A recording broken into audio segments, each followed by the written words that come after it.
muda foya-foya, mati masuk surga. Enak ya? Tapi itulah jawaban kita kalau kita tidak merenungkan. Karena ternyata masalahnya nggak sesederhana itu. Memang kesannya konsep ini sangat menarik. Tapi apakah mungkin itu terjadi?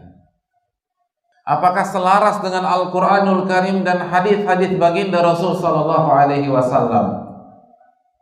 Jadi ketika ada tawaran muda foya-foya mati masuk surga, jangan langsung angkat tangan. Ketika di masyarakat kita banyak sekali orang yang foya-foya dan menghabiskan waktu mudanya tanpa ada tujuan yang jelas, kita tidak boleh mengikuti mereka. Karena ternyata konsep ini benar-benar diyakini oleh banyak pihak, khususnya anak muda. Ini kan masa muda Pak Ustadz. Ya bandel-bandel dikit gak masalah. Apakah seperti itu?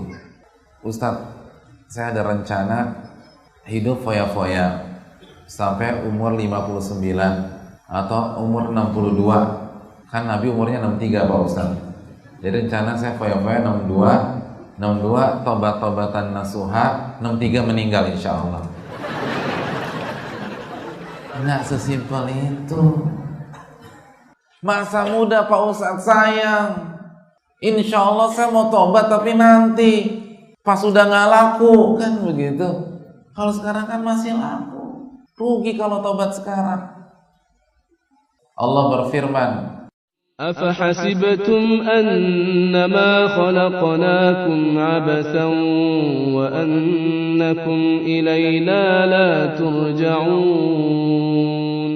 Apakah kalian berpikir wahai manusia, kami menciptakan kalian hanya untuk foya-foya belaka, mengerjakan aktivitas yang gak jelas tujuannya, buang-buang waktu, gak bermanfaat, dan kalian tidak dikembalikan kepada kami?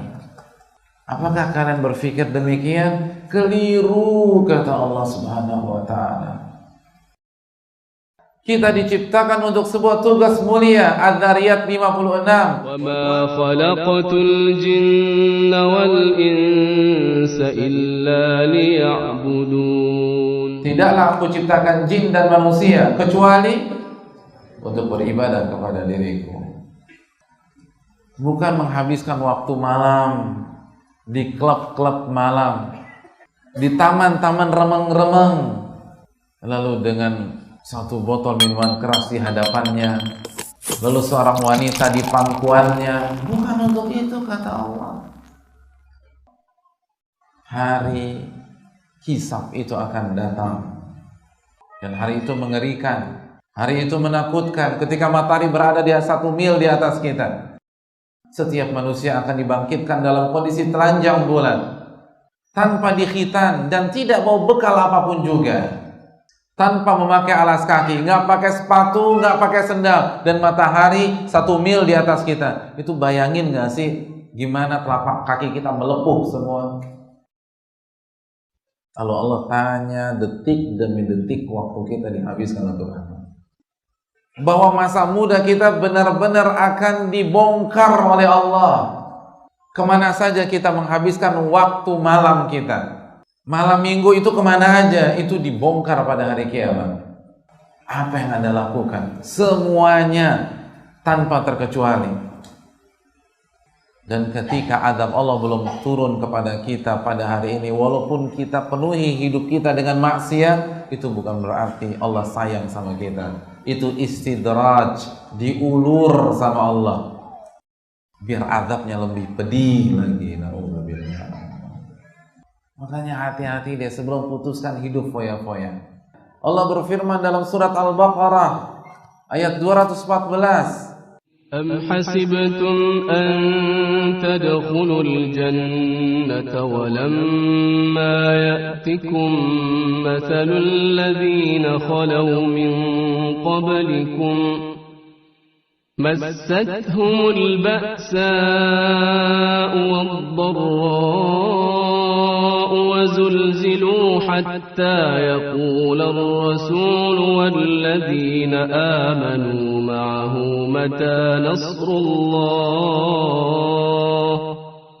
ألا إن نصر الله قريب. Jadi sebelum masuk surga harus diuji. Nggak bisa foya-foya, diuji kata Allah. Kalian berpikir kalian bisa masuk surga sedangkan kalian belum diuji sebagaimana umat-umat sebelum kalian? Mustahil. Masih ingat sabda Nabi? Ketahuilah yang Allah tawarkan itu mahal. Ketahuilah yang Allah tawarkan itu surga. Surga nggak gratis. Orang masuk Dufan aja bayar, masa masuk surga gratis? Masuk taman mini bayar, masa masuk surga gratis? Logika mana yang bisa terima?